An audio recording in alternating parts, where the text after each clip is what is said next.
आइए साथ संगत जी, आप सबके बीच दासी एक छोटी सी अरदास रचना रख रही हैं। आशा है आप लोग परवान करें। प्यार से बोलिए।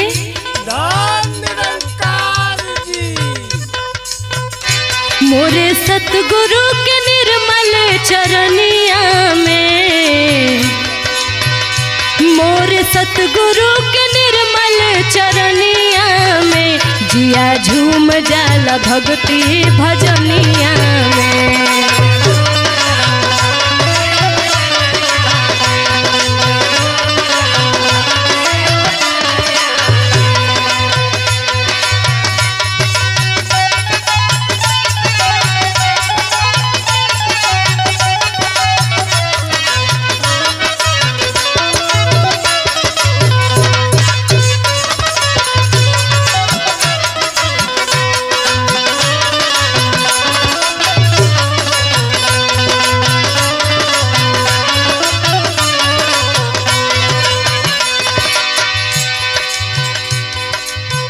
तन मन धन सब चरणों में वारी,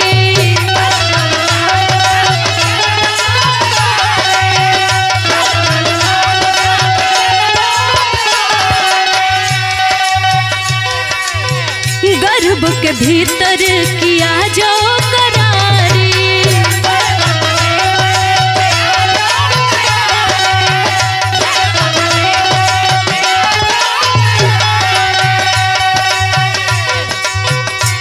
मन धन सब चरणों में वारी, गर्भ के भीतर किया जो करारी। पाप मिट जाला के सरनिया में, जिया झूम जाला भक्ति भजनिया में।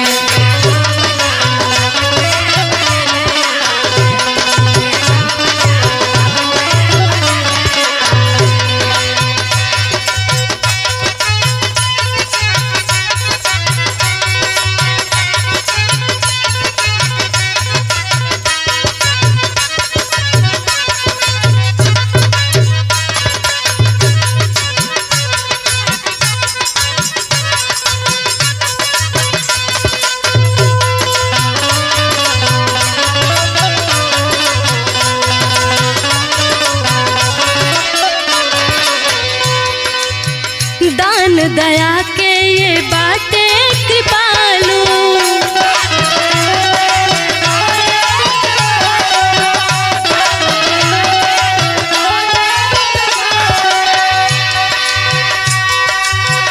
सारे जगत ये हुआ है दयालु।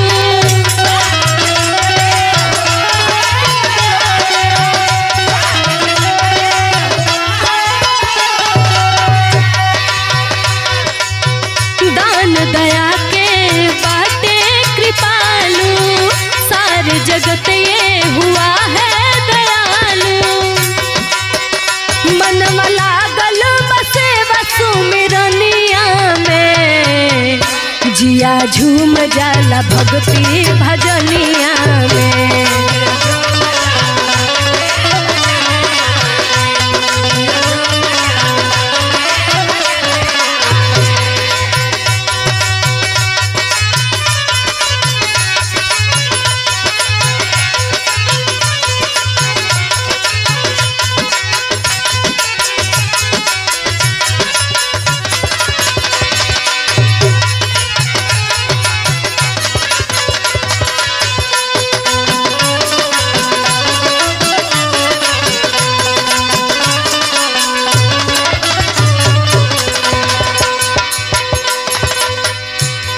परण में प्रीत सजाया,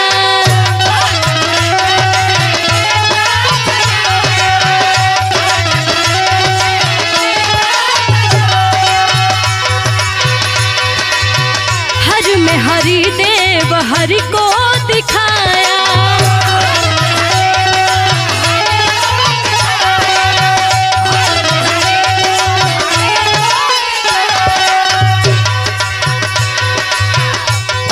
परण में प्रीत सजाया, हर में हरि देव हरि को दिखाया।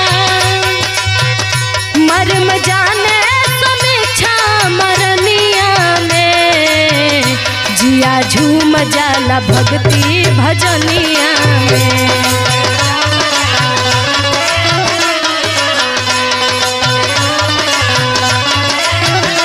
मोर सतगुरु के निर्मल चरनिया में, मोर सतगुरु के निर्मल चरनिया में, जिया झूम जाला भक्ति भजनिया में।